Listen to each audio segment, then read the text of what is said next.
জগন্নাথ বিশ্ববিদ্যালয় ক্যাম্পাসে বিভিন্ন কাজের টেন্ডারের ৯০% নিয়ন্ত্রণ করে থাকেন জগন্নাথ বিশ্ববিদ্যালয় শাখা ছাত্রলীগের মেয়াদোত্তীর্ণ কমিটির সভাপতি ইব্রাহিম ফরাজি এবং সাধারণ সম্পাদক এস.এম. আক্তার হোসাইন। সেই সঙ্গে টেন্ডার প্রতি ৮ থেকে ১০% কমিশনও আদায় করেন তারা। তাদের বিরুদ্ধে অন্য ঠিকাদারদের হুমকি দিয়ে কিংবা চেক আটকে রেখে তাড়িয়ে দেয়া, ইস্যু সৃষ্টি করে বিশ্ববিদ্যালয় প্রশাসনকে জিম্মি করে টেন্ডার বাগিয়ে নেয়া এবং পরিকল্পনা পরিচালককে রাস্তায় ছাত্রলীগ কর্মীদের দিয়ে আটকে রেখে হুমকি দেওয়ার অভিযোগ রয়েছে।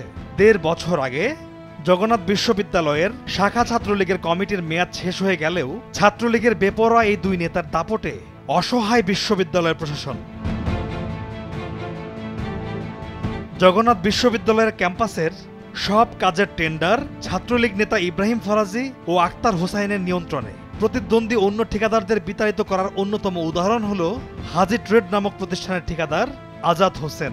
বিশ্ববিদ্যালয়ের কেন্দ্রীয় মসজিদের কাজ পেয়েও ছাত্রলীগের ভয়ে তিনি তা করতে পারেননি। তিনি জানান, ৫৭ লাখ টাকার মসজিদের কাজ তিনি ১০% কমে মাত্র ৫১ লাখ টাকায় করতে চেয়ে টেন্ডার জমা দিয়েছিলেন। কিন্তু ছাত্রলীগ নেতা ইব্রাহিম ফরাজি টেন্ডার প্রত্যাহারের জন্য তার ওপর নানা রকম চাপ সৃষ্টি করে শেষে ৫৭ লাখ টাকার মতো বড় বাজেটে কাজটি দিয়ে দেয় নেতার পছন্দের ব্যক্তি সাখাওয়াত হোসেন প্রিন্সকে।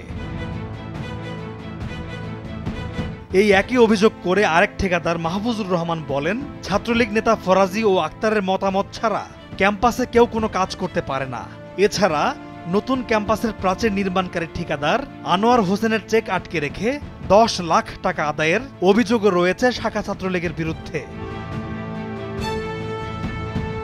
নাম প্রকাশ না করার শর্তে বিশ্ববিদ্যালয়ের কয়েকজন প্রকৌশলী জানিয়েছেন, ছাত্রলীগ নেতা ফরাজি ও আক্তার সাখাওয়াত হোসেন প্রিন্স আর কামরুল হাসান নামের দুই ঠিকাদারকে দিয়ে কাজ করান নিয়মিত।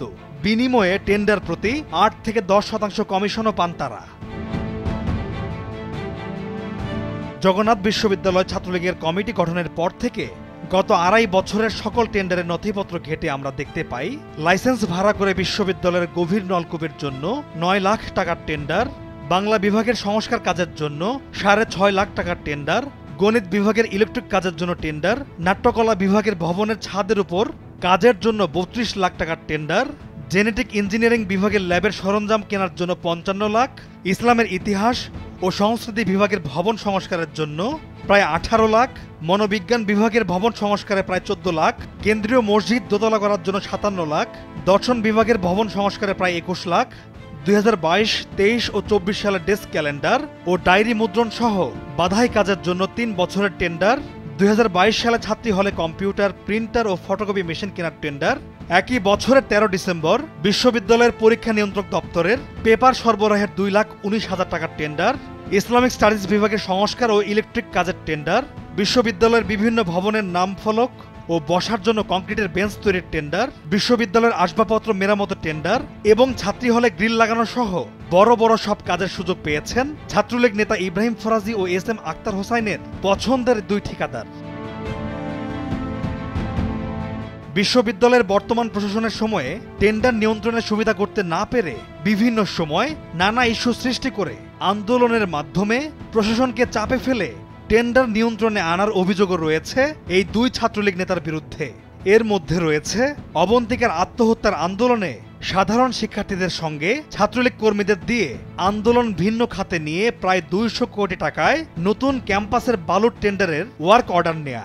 এছাড়া ভবিষ্যতে তারা নতুন ক্যাম্পাসে প্রায় ৪০০ কোটি টাকার রাস্তা নির্মাণের কাজ পেতে শিক্ষার্থীদের মাঠে নামানোর পরিকল্পনা করছেন বলে নির্ভরযোগ্য সূত্রে জানা গেছে। পলাশ খান, ভোরের কাগজ।